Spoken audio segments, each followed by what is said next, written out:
Daniel की 8 में दो दर्शन है, खाजोन और मारे। खाजोन उस मेढ़ा बकरा छोटा सींग जिसका अर्थ जिब्राइल ने बहुत बढ़िया तरीके से दानियल को समझाया। लेकिन मारे जो 2300 सांझ और सवेरों को दर्शाता है, उसकी समझ दानियल को अभी नहीं मिली है।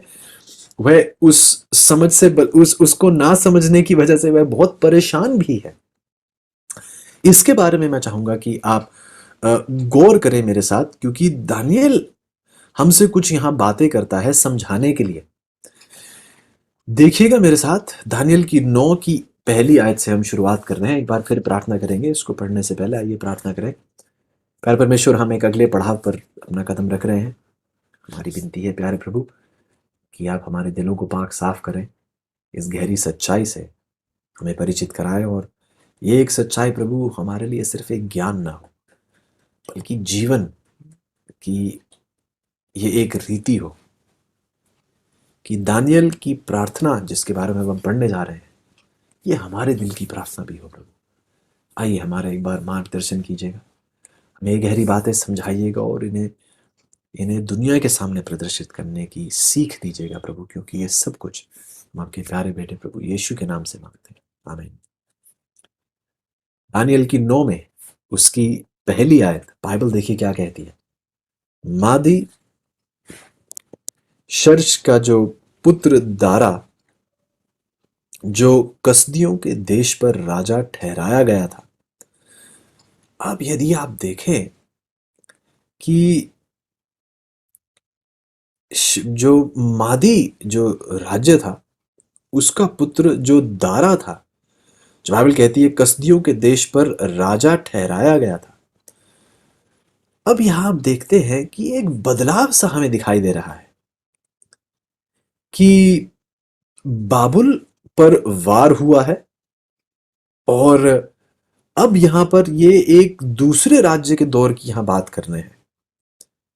एक मादी राजा जो है आ खड़ा हुआ है, और दूसरी आयत कहती है कि उसके राज्य के पहले वर्ष में मुझ दानियल ने शास्त्र के द्वारा समझ लिया कि यरूशलेम की उजड़ी हुई दशा यहोवा के उस वचन के अनुसार जो यिर्मयाह नबी के पास पहुंचा था, कुछ वर्षों के बीतने पर अर्थात 70 वर्ष के बाद पूरी हो जाएगी। गौर कीजिएगा कि अब हम एक नए अध्याय में हैं, और यहां पर एक राजा का वर्णन किया जा रहा है जो जिसका नाम दारा है। अंग्रेजी में डरायस उसे कहा जाता है, और ये अंग्रेजी में जिसका ये पुत्र है उसका नाम है अहसुएरस, और यहाँ पर उसे शेयर्स, हिंदी में उसे शेयर्स कहा जा रहा है। और ये अहसुएरस का जो है ये पुत्र है दारा, और इसे कसदियों के देश पर राजा ठहराया गया। कसदियों का देश बाबुल का देश ही है, कैल्डियंस अंग्रेजी में उसे कहते हैं। और ये बाबुल देश पर इसे राजा ठहराया जाता है, और इसके राज्य के पहले वर्ष में हम देखते हैं कि दानियल शास्त्रों की पढ़ाई कर रहा है। दानियल जो है पुराने नियम की जो है गहराई से जो है अध्ययन कर रहा है। हम देखना चाहेंगे कि दानियल क्या पढ़ रहा है। दानियल, बाइबल हमें बताती है कि दानियल शास्त्रों की पढ़ाई करते हुए यिर्मयाह नबी के पास पहुंचा था। जो यिर्मयाह नबी के पास पहुंचा था उस वचन की पढ़ाई कर रहा है। और यिर्मयाह जो नबी है, वह किस बारे में बात कर रहा था कि दूसरी आयत में लिखा है कि कुछ वर्षों के बीतने पर अर्थात 70 वर्ष के बाद जो है ये पूरी हो जाएगी। कि यिर्मयाह के पास ये बात पहुंची कि यरूशलेम की ये उजड़ी हुई दशा जो है, जो यरूशलेम जो जिस पर कब्जा किया गया है, और ये अन्य जाति के राजाओं ने आकर इस पर कब्जा किया है, कि इसकी ये उजड़ी हुई दशा 70 वर्षों के बाद पूरी हो जाएगी। क्या ऐसा कभी जिक्र किया था यिर्मयाह ने? आइए मेरे साथ जाइएगा दूसरे इतिहास की किताब में, देखेंगे कि क्या ये सच्ची बात है जो दानियल कह रहे हैं। दूसरे इतिहास की किताब, उसका 36 अध्याय, दूसरा इतिहास उसका 36 अध्याय, उसकी 15 आयत से पढ़ना शुरू करेंगे। दूसरा इतिहास 36 अध्याय उसकी 15 है। Second Chronicles 36 verse 15 onwards, second Chronicles 36 verse 15 onwards, दूसरा इतिहास 36 अध्याय उसकी 15 आयत से पढ़ रहे हैं। बाइबल कुछ इस प्रकार कहती है, और उनके पूर्वजों के परमेश्वर यहोवा ने बड़ा यत्न करके अपने दूतों से उनके पास कहला भेजा, क्योंकि वह अपनी प्रजा और अपने धाम पर तरस खाता था। परंतु वह परमेश्वर के दूतों को ठट्ठों में उड़ाते, उसके वचनों को तुच्छ जानते, उसके नबियों की हंसी करते। निदान यहोवा अपनी प्रजा पर ऐसा झुंझला उठा कि बचने का कोई उपाय न रहा। तब उसने उन पर कसदियों के राजा से चढ़ाई करवाई। अब बाइबल देखिए, बताती है कि उनके पापों की वजह से कसदियों के राजा, बाबुल के राजा के द्वारा, जो नबूकदनेस्सर था, उसके द्वारा परमेश्वर ने एक चढ़ाई करवाई, और इससे उनके जवानों को उनके पवित्र भवन ही में तलवार से मार डाला। और क्या जवान, क्या कुंवारी, क्या बूढ़े, क्या पक्के बाल वाले, किसी पर भी कोमलता ना की। यहोवा ने सबों को उसके हाथ में कर दिया। 18 आयत कहती है, और क्या छोटे क्या बड़े, परमेश्वर के भवन के सब पात्र और यहोवा के भवन और राजा उसके हकीमों के खजाने, इन सबों को वह बाबेल में ले गया। 19 आयत कहती है कि कसदियों ने परमेश्वर का भवन फूंक दिया और यरूशलेम की शहर पनाह को तोड़ डाला और आग लगाकर उसके सब भवनों को जलाया और उसमें का सारा बहुमूल्य सामान जो है नष्ट कर दिया। वाह। 20 आयत कहती है कि जो तलवार से बच गए उन्हें वह बाबेल को ले गया, और फारस के राजा के प्रबल होने तक वह उसके और उसके बेटे पोतों के अधीन रहे। अब देखिए कि बाइबल खुद हमें बता रही है कि बाबेल के बाद जो राजा आया था, बाबेल के बाद जो राज्य आया, जिसने राज किया, वह कौन सा राज्य था? फारस का राज्य था। तो बाइबल हमें खुद ही इस हर जो भविष्यवाणी की पढ़ाई की जो गहरे राज है, बाइबल खुद ही खुद ब खुद जो है इन बातों को स्पष्ट कर रही है कि बाबेल के बाद वह कहता है कि जब तक फारस के राज्य के प्रबल होने तक उसके और उसके बेटे पोतों के अधीन ये यरूशलेम के लोग रहे। अब 21 आयत मेरे साथ देखिएगा, यह सब इसीलिए हुआ, ध्यान से देखिए, ये दूसरे इतिहास की 36 की 21 कहता है, यह सब इसलिए हुआ कि यहोवा का जो वचन यिर्मयाह के मुंह से निकला था वह पूरा हो कि देश अपने विश्राम कालों में सुख भोगता रहे। इसलिए जब तक वह सूना पड़ा रहा तब तक, अर्थात 70 वर्ष के पूरे होने तक उसको विश्राम मिला। अब ध्यान से सुनिएगा, बाइबल यहां बताती है कि यिर्मयाह के द्वारा परमेश्वर ने एक भविष्यवाणी दी थी कि यरूशलेम जो है 70 वर्ष तक जो है बाबेल देश में एक कैदी बनकर रहेगा। ध्यान से सुनिएगा जी, भूलिएगा नहीं, इन बातों पर बहुत गहरा अध्ययन कीजिएगा। तो ये बाबेल ने जो वार किया, लोगों को कब्जे में ले गए, बंदी बनाए गए, इसके बारे में दानियल बता रहा है हमें। दानियल की 9 में, दूसरे इतिहास में स्पष्ट रूप से लिखा है कि यिर्मयाह ने इसके बारे में भविष्यवाणी की थी कि 70 वर्षों तक जो है परमेश्वर के लोग उस गुलामी में रहेंगे।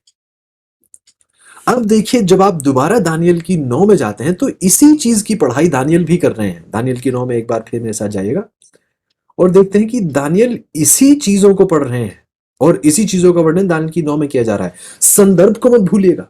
संदर्भ यह है कि दानियल को खाजोन की समझ तो मिल चुकी है, मेढ़ा, बकरा, छोटा सींग, इसकी समझ तो उसे प्राप्त हो गई है, लेकिन वह किस चीज को नहीं समझ पाया? मारेह को। मारेह किस विषय में है? 2300 जो हमने देखा सांझ और सवेरे। गौर कीजिएगा, संदर्भ आपको समझाएगा दानियल की 9 में क्या हो रहा है। 2300 सांझ और सवेरे दानियल को दिखाए गए, उसे समझ में नहीं आया ये क्या थे। तो दानियल जाकर यिर्मयाह की भविष्यवाणी पढ़ने लगा, जिसमें उसने कहा था कि 70 वर्षों तक यरूशलेम की ये उजड़ी हुई दशा रहेगी। ये हमने दानियल की 9 की 2 में देख रहे हैं। तो दानियल देखिए, गौर कीजिएगा, दानियल को पता है, और दानियल उसी दौर में जी रहा है जब बाइबल कह रही थी कि 70 वर्षों तक आप बाबेल में रहेंगे। तो दानियल अपने दोस्तों के साथ और बाकी इसराइलियों के साथ बाबेल की कैद में है। अब एक नया राजा आ खड़ा हुआ है, लेकिन अभी भी वह अन्य जातियों के कैद में ही है। गौर कीजिएगा, अब दानियल यिर्मयाह की किताब में पढ़ते हुए ये देख रहा है कि परमेश्वर ने कहा था कि 70 वर्षों तक आप उस कब्जे में रहेंगे। 70 वर्षों तक आप उस कब्जे में रहेंगे। लेकिन जब दानियल 2300 सांझ और सवेरे सुनता है, जिसका मतलब 2300 वर्ष, तो दानियल शायद अंदर बहुत घबरा जाता है। कहता है कि अरे, परमेश्वर ने तो 70 वर्ष कहे थे, लेकिन अब मुझे 2300 वर्ष दिखाई दे रहे हैं। उसे इस बात की समझ तो नहीं दी गई थी कि ये 2300 वर्ष किस चीज को दर्शाते हैं। तो दानियल अपनी ही पढ़ाई कर रहा है।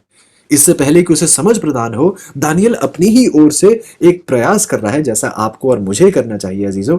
दानियल अपनी ओर से एक प्रयास कर रहा है कि एक मिनट, मैं तो यिर्मयाह की किताब से पढ़ते हुए देख रहा हूं कि यिर्मयाह ने तो कहा था हम 70 वर्ष तक रहेंगे। कहीं परमेश्वर ने, और ये शायद दानियल के विचार थे, कि कहीं परमेश्वर ने हमारी सजा 70 वर्ष से बढ़ाकर 2300 वर्ष तो नहीं कर दी।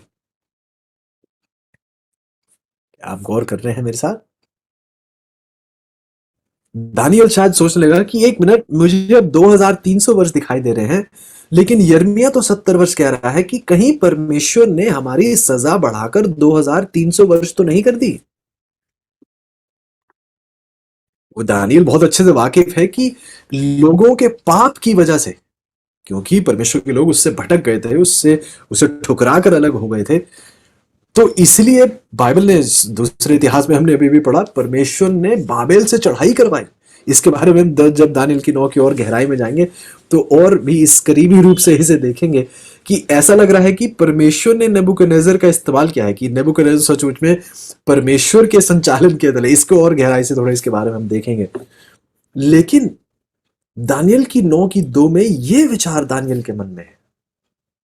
आगे आइएगा मेरे साथ, इस आयत को हम और आगे पढ़ेंगे। तीसरी आयत में लिखा है दानियल की 9 की 3 में, तब मैंने अपना मुख परमेश्वर की ओर करके गिड़गिड़ाहट के साथ प्रार्थना करने लगा और उपवास कर टाट पहन राख में बैठकर वरदान मांगने लगा। वाह! अब दानियल देखिए कि परमेश्वर से बात कर रहे हैं, प्रार्थना कर रहे हैं। बाइबल कहती है कि गिड़गिड़ाहट के साथ में परमेश्वर से प्रार्थना कर रहे हैं। टाट पहन रखी है उन्होंने, राख में बैठकर। वह एक, और ये यदि अजीजों, यदि आप बाइबल में देखें तो ये एक पश्चाताप का तरीका है। ये एक पश्चाताप का तरीका है। वह उपवास कर रहा है, टाट पहने हुए है, राख में बैठे हुए हैं और परमेश्वर से प्रार्थना कर रहे हैं। चौथी आयत बताती है, मैंने अपने परमेश्वर यहोवा से इस प्रकार प्रार्थना की और पाप का अंगीकार किया। ओह, एक मिनट, देखिए संदर्भ में, देखिए उसकी प्रार्थना क्या है। बाइबल कहती है कि वह पाप के अंगीकार के लिए, पाप की माफी के लिए परमेश्वर से प्रार्थना कर रहा है। चौथी आयत। और अब उसकी प्रार्थना का वर्णन किया जाता है, और इस प्रार्थना को आप बहुत ज्यादा, अभी इसी पढ़ाई में ही नहीं, जब ये पढ़ाई खत्म भी हो जाए तो बहुत गहरा अध्ययन कीजिएगा इस प्रार्थना पर। देखिए कैसी दिली गहरी प्रार्थना है दानियल की। चौथी आयत में वह उसकी प्रार्थना है कि हे प्रभु, आप महान और भय योग्य परमेश्वर हैं, जो अपने प्रेम रखने और आज्ञा मानने वालों के साथ अपनी वाचा को पूरा करते हैं और करुणा करते रहते हैं। पांचवी आयत, हम लोगों ने तो पाप, कुटिलता, दुष्टता, बलवा किया है और आपकी आज्ञाओं और नियमों को तोड़ दिया है। ध्यान से सुनिए, दानियल के शब्द हैं जीजो ये। और दानियल क्या कह रहा है पांचवी आयत में? हम लोगों ने पाप, कुटिलता, दुष्टता, बलवा। एक मिनट, एक मिनट, लेकिन दानियल तो इस प्रकार का जीवन नहीं जी रहा था। पाप, कुटिलता, दुष्टता, बलवा, आज्ञाओं और नियमों को तोड़ना, ऐसा दानियल के जीवन का वर्णन तो नहीं किया जा सकता। दानियल और उसके मित्र तो परमेश्वर के इतने करीब थे, परमेश्वर के साथ चल रहे थे। लेकिन दानियल देखिए, जो उसके लोगों के पाप है, ध्यान से सुनिएगा, जो उसके लोगों के पाप हैं, वह परमेश्वर के सामने उन पापों को इस प्रकार पेश कर रहा है जैसे वो उसके अपने पाप है। ध्यान से सुनिएगा,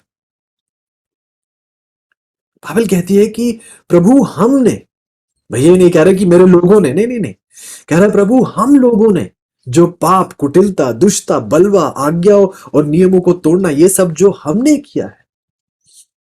छठी है, तेरे जो दास नबी लोग हमारे राजाओं, हकीमों, पूर्वजों और सब साधारण लोगों से तेरे नाम से बात करते थे, उनकी हमने नहीं सुनी।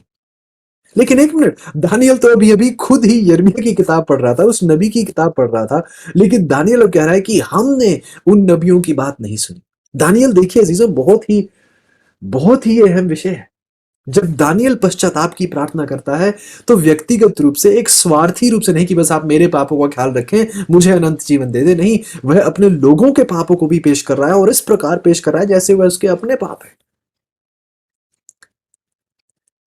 कभी आपने अपनी कलीसिया के लिए इस प्रकार प्रार्थना की है जी? या फिर आप कहते हैं प्रभु उस दुष्ट व्यक्ति को देखिए मेरी कलीसिया में, उस दुष्ट मेरे जो साथ मेरे जो सहकर्मी है, उस दुष्ट व्यक्ति को आप देखिए, मेरे पड़ोसी को देखिए कितने पापी हैं। क्या आप इस प्रकार प्रार्थना करते हैं? या फिर परमेश्वर के लोगों के लिए आपके दिल में दानियल जैसा प्रेम है? और दानियल की प्रार्थना ध्यान से सुनिए, वह अपने ऊपर ये पाप उठाकर प्रभु के सामने रख रहा है, ठीक उस प्रकार जैसे प्रभु यीशु ने, जो बाइबल कहती है कुरिन्थियों की किताब में, जो पाप से परिचित ना था उसे पाप ठहराया गया, और आज वह हमारी मध्यस्थता कर रहा है, ठीक जिस प्रकार दानियल यहां पर परमेश्वर के लोगों की मध्यस्थता कर रहा है। बहुत ही अहम विषय। आगे देखिए 7वीं आयत दानियल की 9 की 7 कहती है, हे प्रभु आप धर्मी हैं, परंतु हम लोगों को आज के दिन लज्जित होना पड़ता है, अर्थात यरूशलेम के निवासी आदि सब यहूदी, क्या समीप क्या दूर के सब इस्राएली लोग, जिन्हें आपने उस विश्वासघात के कारण जो उन्होंने आपका किया था, देश देश में बरबस कर दिया है, उन सबों को लज्जित होना पड़ता है। अब दानियल खुद ही इतिहास की बात कर रहा है कि क्योंकि हमने आपकी बात ना सुनी, आपका विश्वासघात किया, इसलिए आपने अपने लोगों को बिखार दिया है, बरबस कर दिया है। दानियल के शब्द 8वीं आयत में कहता है कि हे यहोवा, हम लोगों ने अपने राजाओं, हकीमों, पूर्वजों समेत तेरे विरुद्ध पाप किया है, इस कारण हमको लज्जित होना पड़ रहा है। अब यदि आप देखें अजीजों, तो यहां पर वह सीधे सीधे रूप से बताता है कि क्योंकि हम आपके विरोध में गए हैं तो हमें उस विरोध का फल मिल रहा है। यदि आप व्यवस्था विवरण की 28 पढ़े, यह एक और भी गहरा अध्ययन है। यदि आप व्यवस्था विवरण की 28 पढ़े तो वहां पर बहुत स्पष्ट रूप से परमेश्वर ने कहा था कि जो वाचा मैं आपके साथ बांध रहा हूं, यदि आप इस वाचा के विरोध में गए तो आपको ये सारे श्राप जो हैं आपके ऊपर आएंगे। और यहां पर दानियल उन्हीं श्रापों का वर्णन कर रहा है कि जैसा प्रभु आपने कहा था वाचा के तोड़ने पर होगा, हम उस फल को चख रहे हैं। 10वीं आयत, हम तो अपने परमेश्वर यहोवा की शिक्षा सुनने पर भी उस पर नहीं चले जो उसने अपने दास नबियों से हमको सुनाई। 11 आयत, वरन सब इसराइलियों ने तेरी व्यवस्था का उल्लंघन किया और ऐसे हट गए कि आपकी नहीं सुनी। इस कारण जिस श्राप की चर्चा परमेश्वर के दास मूसा की व्यवस्था में लिखी हुई है, वह श्राप हम पर घट गया, क्योंकि हमने उसके विरुद्ध पाप किया। ठीक उसी की बात, व्यवस्था विवरण की किताब की जो बात मैंने की, दानियल यहां उसी व्यवस्था विवरण की किताब की जो मूसा ने लिखी थी, उसके बारे में जो है दानियल वर्णन करता है कि जैसे श्राप आपने कहा था हम पर आएंगे वाचा के तोड़ने पर, वही श्राप हम पर अब दिखाई दे रहे हैं। 12 आयत कहती है, सो उसने हमारे और न्यायियों के विषय जो वचन कहे थे, उन्हें हम पर यह बड़ी विपत्ति डालकर पूरा किया है। यहां तक कि जैसी विपत्ति यरूशलेम पर पड़ी है, वैसी सारी धरती पर और कहीं नहीं पड़ी। वाह। 13 आयत कहती है, जैसे मूसा की व्यवस्था में लिखा है, वैसे ही यह सारी विपत्ति हम पर आ पड़ी है, तो भी हम अपने परमेश्वर यहोवा के मानने के लिए ना तो अपने अधर्म के कामों से फिरे और ना आपकी सत्य बातों पर हमने ध्यान दिया। प्रभु, हम पर इतनी विपत्तियां आई, ये वही श्राप थे जो आपने कहा था हम पर आएंगे यदि हम आपको त्याग देंगे, आपका विश्वासघात करेंगे, आपके उस वाचा को तोड़कर अपने राहों पर जाएंगे। और परमेश्वर ने कहा, जैसा आपने कहा था हम पर होगा, ऐसा हमारे ऊपर हो रहा है प्रभु। तब भी आपके लोगों ने धर्म के कामों को नहीं छोड़ा, तब भी आपके लोगों ने आपकी सत्य बातों पर ध्यान नहीं दिया। देखिए दानियल किस प्रकार एक वर्णन कर रहा है अपने लोगों की स्थिति की, कि प्रभु आपके इतने लाख प्रयासों के बावजूद भी आपके लोगों ने आपकी बातों पर ध्यान नहीं दिया है। और देखिए ये सब बातें ऐसे कहता है जैसे ये इसका अपना अनुभव है, जैसे ये खुद ध्यान नहीं, हालांकि ये खुद अभी यिर्मयाह की किताब पढ़ रहा था, लेकिन अपने लोगों के पाप अपने पापों के तौर पर पेश कर रहा है परमेश्वर के सामने। 14 आयत में हम पढ़ते हैं, इस कारण यहोवा ने सोच विचार कर हम पर विपत्ति डाली, क्योंकि हमारा परमेश्वर यहोवा जितने काम करता है उन सबों में धर्मी ठहरता है, परंतु हमने उसकी नहीं सुनी। अब आप ध्यान से सुनिएगा चीजों, कि दानियल की ये प्रार्थना का संदर्भ क्या है, कि वे 70 वर्षों का वर्णन है, कि परमेश्वर ने कहा था कि हम 70 वर्षों तक गुलामी में रहेंगे। क्यों? पाप की वजह से। और ये देखिए, पाप ही का यहां वर्णन किया जा रहा है कि हमने आपकी आज्ञा का पालन नहीं किया है, इसका फल हम पर आ रहा है। ये सब हम देख रहे हैं। दानियल उसी बात का वर्णन लगातार बार बार करता जा रहा है, क्योंकि ये संदर्भ वही है। शायद क्योंकि वह परेशान है, उसे 2300 सांझ और सवेरे की समझ नहीं, और वह परेशान है कि कहीं हमारी सजा तो नहीं बढ़ा दी गई है। आगे देखिएगा 16 आयत, बल्कि 15 से पढ़ते हैं। और अब हे हमारे परमेश्वर, हे प्रभु, आपने अपनी प्रजा को मिस्र देश से बली हाथ के द्वारा निकाल लाकर अपना ऐसा बड़ा नाम किया जो आज तक प्रसिद्ध है, परंतु हमने पाप किया और दुष्टता ही की है। वाह। 16 आयत, हे प्रभु, हमारे पापों और हमारे पुरखाओं के अधर्म के कामों के कारण यरूशलेम की ओर तेरी प्रजा की और हमारे आसपास के सब लोगों की ओर से नाम धराई हो रही है, तो भी आप अपने सब धर्म के कामों के कारण अपना क्रोध और जलजलाहट अपने नगर यरूशलेम पर से उतार दें, जो तेरे पवित्र पर्वत पर बरसा है। ध्यान से सुनिएगा, ये एक बहुत ही अहम तरीका, यदि आप दानियल की प्रार्थना को परखें तो आपको प्रार्थना करने का तरीका भी दानियल सिखा रहा है। दानियल की 9 की 4 से 11 तक तो दानियल जो है, उस जो पाप है उसे स्वीकार रहा है, पाप का अंगीकार कर रहा है, पाप को कह रहा है प्रभु हमने ये पाप किए हैं। वह कैसे कहना चाहिए, वह जनरलाइज नहीं कर रहा है, वह बस एक ऊपरी स्तर से नहीं कह रहा हाँ हमने पाप किया हमारे पापों को माफ कर दे, नहीं, वह पापों का वर्णन कर रहा है, हमने कौन से पाप किए हैं, उन पापों को स्पष्टता से प्रभु के सामने स्वीकार रहा है। तो 4वीं आयत से लेकर 11वीं आयत तक वह उन पापों का वर्णन करता है। 11वीं आयत से लेकर 14 आयत तक वह यह बताता है कि क्योंकि हमने आपके विरुद्ध खड़े हुए हैं, विश्वासघात किया है, आपके व्यवस्था का उल्लंघन किया है, इसीलिए इस जो श्राप हम पर आने थे, जैसा आपने कहा था, ये हम पर आ रहे हैं। ये आप 11 से लेकर 14 आयत तक पढ़ सकते हैं। फिर 15 आयत से एक बदलाव आता है। 15 आयत से अब दानियल जो है, अब देखिए क्या कह रहे हैं कि प्रभु आप अपना 16 आयत भी यदि आप देखें तो कहता है कि अपना क्रोध और जलजलाहट अपने नगर यरूशलेम से अब आप उतार दें, जो तेरे पवित्र पर्वत पर बसा है। अब दानियल की यह दरख्वास्त है कि प्रभु मेरी विनती है, पहले उसने पाप को स्वीकारा और उसका जो पाप करने की वजह से जो श्राप आ रहा था उसका वर्णन किया कि प्रभु जैसा आपने कहा था बिल्कुल वैसा ही हो रहा है। लेकिन अब वह देखिए एक मध्यस्थता कर रहा है अपने लोगों के लिए, विनती कर रहा है अपने लोगों के लिए, कह रहा है कि प्रभु आप कृपया करके जो है ये हमसे हटा दें, कृपया करके ये जो हम पर श्राप आ रहा है, जिस स्थिति में उजड़ी हुई स्थिति में यरूशलेम है, कृपया करके आप इसको हमसे हटा दें। आगे देखिएगा 17 आयत में लिखा है, हे हमारे परमेश्वर, अपने दास की प्रार्थना और गिड़गिड़ाहट सुनकर अपने उजड़े हुए पवित्र स्थान पर अपने मुख का प्रकाश चमका। हे प्रभु अपने नाम के निमित्त यह कर। हे मेरे परमेश्वर, कान लगाकर सुन, आंख खोलकर हमारी उजड़ी हुई दशा और उस नगर को भी देख जो आपका कहलाता है, क्योंकि हम जो आपके सामने गिड़गिड़ाकर प्रार्थना करते हैं सो अपने धर्म के कामों पर नहीं, वरन आपकी बड़ी दया ही के कामों पर भरोसा रख कर करते हैं। वाह, कि प्रभु हमने तो कोई बड़ा अच्छे काम किए ही नहीं है, हम तो आपकी दया और आपकी कामों के भरोसे आपसे ये प्रार्थना करते हैं। 19 है, हे प्रभु सुन ले, हे प्रभु पाप क्षमा कर। ध्यान से सुनेगा 19 में, हे प्रभु ध्यान देकर जो करते हैं उसे कर, जो आप करते हैं उसे कर, विलंब ना करें। ओ ध्यान से सुनिए, विलंब ना करें।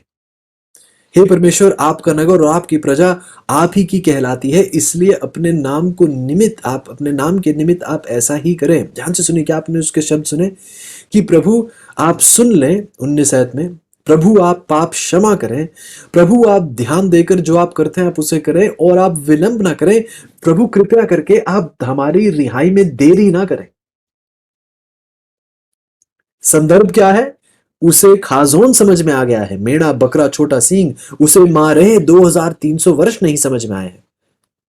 यमुना की किताब पढ़ते हुए उसने 70 सालों का वर्णन दोबारा सुना है कि मैंने तो सुना था कि 70 वर्ष है, मैं पढ़ भी रहा हूं दोबारा, कहीं वह बदल कर परमेश्वर ने बढ़ा तो नहीं दी है हमारी सजा। इसलिए वह विनती कर रहा है, प्रभु आप हमारे इस बंदिश के दौर को आप और लंबा ना करें, आप देरी ना करें, हमारी रिहाई में देरी ना करें, विलंब ना करें प्यारे प्रभु। इसकी वह विनती करता है। 20 ऐत, इस प्रकार मैं प्रार्थना करता और अपने इस्राएली जाति भाइयों के पाप का अंगीकार करता हुआ अपने परमेश्वर यहोवा के सम्मुख उसके पवित्र पर्वत के लिए गिड़गिड़ाकर विनती करता ही था। तब वह पुरुष जिब्राइल जिसे मैंने उस समय देखा जब वह मुझे पहले दर्शन जब मुझे पहले दर्शन हुआ था, उसने वेग से उड़ने की आज्ञा पर सांझ के अन्न बलि के समय मुझको छू लिया और मुझे समझाकर मेरे साथ बातें करने लगा। अब बाइबल कहती है कि जिब्राइल जो है उसके साथ प्रार्थना करने के लिए, उसके साथ बात करने के लिए आया। और 21 ऐत यदि आप पढ़े दानियल की 9 की, तो बाइबल बताती है कि जब मैं बातें प्रार्थना में कर ही रहा था तो वो जिब्राइल आया जिसका देखिए किस प्रकार वर्णन करता है कि जिसे मैंने उस समय देखा जब मुझे पहले दर्शन हुआ था। अब वह कहता है कि जब मुझे पहले दर्शन हुआ था उसी जिब्राइल को, जब मुझे पहले दर्शन हुआ था, जिस दर्शन की समझ में मुझे देने आया था, उसी जिब्राइल को मैं देख रहा हूं दोबारा। और देखिए दोबारा दर्शन शब्द का इस्तेमाल किया गया और यहां दर्शन शब्द कौन सा है? इब्रानी शब्द खाजोन। दानियल की 9 की 21 में जब यह कहता है जब मुझे पहले दर्शन हुआ था, ये वही जिब्राइल है। यहां दर्शन शब्द वही है खाजोन, जिसकी समझ जिब्राइल उसे दे चुका है। तो ये उसी उसी दर्शन का यहाँ वर्णन करते हुए कहता है कि जो खासजोन मुझे मिला था, ये और जो जिसका अर्थ जिब्राइल ने दिया था, वही जिब्राइल अब मेरे सामने आ खड़ा हुआ है। 22 ऐत, उसने मुझसे कहा कि हे दानियल, मैं तुझे बुद्धि और प्रवीणा देने को अभी निकल आया हूं। एक मिनट, एक मिनट। 22 ऐत में उसे उसे जिब्राइल कह रहा है कि आपको मैं आपको बुद्धि प्रवीणा देने को अभी निकल आया हूं। एक मिनट। अब किस बात की बुद्धि समझ जिब्राइल उसे देने आया है? खाजोन तो उसे समझ में आ गया, तो फिर अब किस बात की समझ रह गई? 2300 वर्ष की बात की समझ रह गई। अभी उसने उसे वो अभी समझ नहीं आया है। 23 ऐत में जिब्राइल उससे कहते हैं कि जब आप गिड़गिड़ाकर विनती करने लगे तब ही इसकी आज्ञा निकली, इसलिए मैं आपको बताए आप तुझे बताने इसलिए मैं आपको बताने आया हूं, क्योंकि तू अति प्रिय ठहरा है, इसलिए उस विषय को समझ ले और दर्शन की बात का अर्थ बूझ ले। एक मिनट, एक मिनट। अब जो है जिब्राइल के शब्द सुनेगा और मैं कल दोबारा दोहराने पड़ेंगे मुझे ये शब्द, क्योंकि ये बहुत अहम है। आप पहले देखते हैं कि 22 आयत में लिखा है, दानियल की 9 की 22 की, जो पुरुष जिब्राइल जिसे मैंने उस पहले दर्शन में जब हुआ था, जो जिब्राइल मुझे उस समय दिखाई दिया, वो जिब्राइल आ पहुंचा। जब इसने दर्शन कहा तो कौन से शब्द का इस्तेमाल किया? खाजोन। जो खाजोन मुझे दिखाई दिया, जिसका अर्थ जिब्राइल ने मुझे दिया, वो जिब्राइल अब आ पहुंचा। जिब्राइल कहता है कि अब मैं आपको बुद्धि समझ प्रवीणा देने के लिए आया हूं। किस बात की प्रवीणा? खाजोन तो आपने समझा दिया, तो फिर अब किस बात की समझ? आगे देखिए 23 ऐत में वह क्या कहता है कि जब आप गिड़गिड़ाकर विनती कर रहे थे, तो देखिए कि उसकी विनती परमेश्वर सुन रहे थे, उसकी गिड़गिड़ाहट परमेश्वर सुन रहे थे। और जिब्राइल कहते हैं कि जब आप गिड़गिड़ाकर विनती कर रहे थे तो ये आज्ञा निकली, इसलिए मैं आपको बताने आया हूं। क्या बताने आया हूं? क्योंकि आप अति प्रिय ठहरे हैं, इसलिए ध्यान से सुनिए 23 है, इसलिए उस विषय को समझ ले और दर्शन की बात का अर्थ बूझ ले। एक मिनट, दर्शन की बात का अर्थ बूझ ले। एक मिनट, आपने तो दर्शन समझा दिया, राइट? खाजोन तो आपने समझा दिया, तो आप किस दर्शन की बात कर रहे हैं? ओ, इब्रानी भाषा में यदि आप देखें तो कहता है कि आप उस विषय को समझ लें और मारे। जो दर्शन, इसलिए मैंने कहा अंग्रेजी या हिंदी में पढ़ रहे हैं तो आपको अंतर नहीं पता चलेगा, मूल भाषा में देखें तो अंतर समझ में आता है। अब जिब्राइल उससे कहते हैं, यदि जिब्राइल कहे कि अब मैं खाजोन का अर्थ देने आया हूं, तो दानियल कहेगा कि खाजोन तो मैं समझ चुका हूं। लेकिन जिब्राइल खाजोन का वर्णन नहीं करता है। जिब्राइल कहता है कि अब मैं चाहता हूं कि उस विषय को समझ लें और मारे की बात का अर्थ बूझ लें, क्योंकि खाजोन मैंने आपको समझा दिया, मारे आपको समझ में नहीं आया। आपकी प्रार्थना परमेश्वर ने सुनी है, आपकी गिड़गिड़ाहट को परमेश्वर ने सुना है, आप चिंतित हैं कि कहीं सजा तो नहीं बढ़ गई है। लेकिन मैं आपको उस मारहे की समझ, मारहे क्या था? जिब्राइल ने खुद बताया था दानियल की 8 की 26 और 27 में कि जो 2300 सांझ और सवेरे का मारहे आपने देखा, उसकी समझ, मैं कहता है उस मारहे की समझ मैं आपको देने के लिए आया हूं। इसलिए मारहे से पहले खाजोन समझाना जरूरी था, और अब मैं आपको मारहे की समझ देने आया हूं। और फिर वह उन 2300 वर्षों की समझ जो है उसे देता है।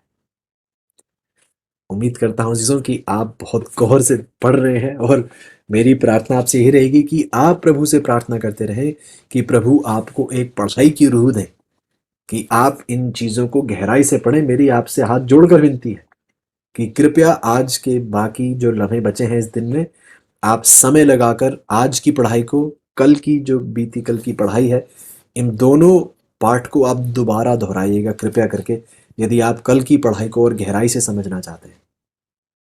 तो विनती है मेरी आपसे कि एक बार फिर आज के पाठ को, कल के पाठ को दोहराइएगा। मैं चाहता हूं कि आप बहुत स्पष्टता से इस सबक को सीख पाएं, और इसी के साथ हम कल एक और ईंट को, इस मजबूत नींव में एक और ईंट को रखते हुए देखेंगे। मैं चाहता हूं कि आपको इस किताब, इस भविष्यवाणी की बहुत गहरी समझ हो, एक ऊपरी स्तर से ही नहीं, एक बहुत गहरी समझ हो आपको इस सीख की, ताकि आप दूसरों के सामने भी उसी गहराई से, उसी स्पष्टता से दूसरों के सामने सच्चाई को पेश करें।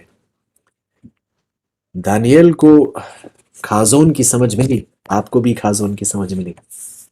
दानियल प्रार्थना कर रहा है, विनती कर रहा है, और उस विनती के जवाब में जिब्राइल को भेजा जाता है उसे उस मारहे की समझ देने के लिए।